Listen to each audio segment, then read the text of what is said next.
I'm Emma Best. I'm an Assembly member and the Deputy Leader of the Conservative group on the GLA, and I represent a pretty big constituency, I suppose, because I represent the whole of London as a London-wide member.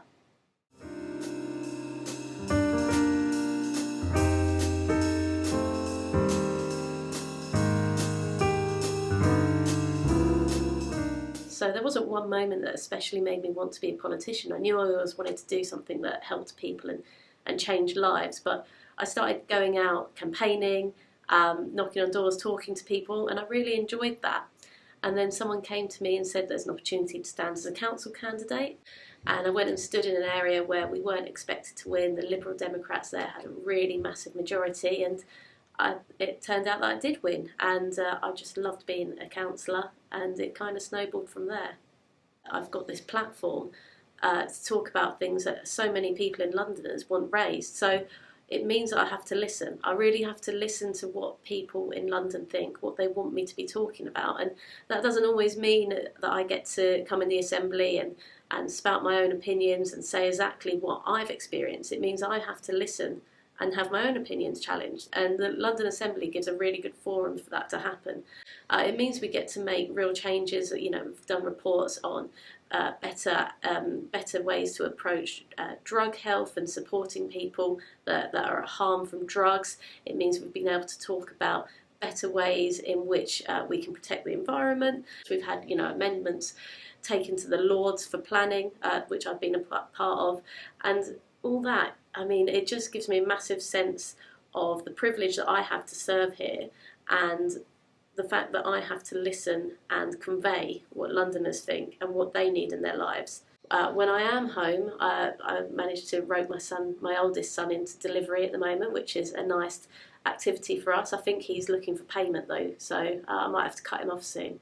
When I'm not doing that, you'll find me playing football or coaching football. I coach a young boys team.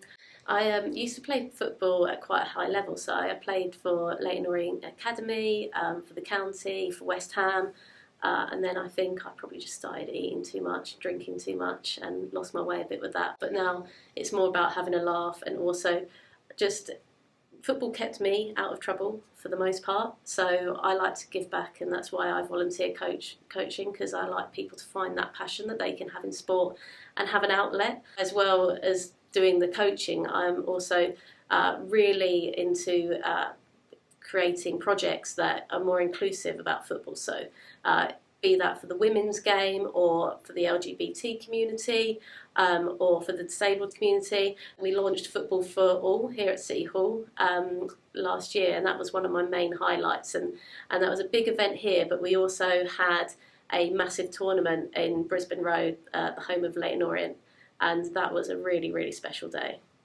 And if I'm not doing that, then in the evenings I'll be staying up way too late playing PlayStation games, or listening to music and getting into little music black holes, trying to find new artists and people that I like. So I play like Madden and FIFA, but I've also been playing a lot of the Dead by Daylight, and I also play a lot of Hogwarts Legacy now as well, which my son, actually, my oldest son, wanted to buy, and he asked me to go halves with him, and when it first came out I said, no, I'm not going to play that, you'll have to buy it yourself, and I think I've actually played it more than him. I'm actually representing today. I've got my little Slytherin ring. Is this going to focus? I'll just fist bump the camera.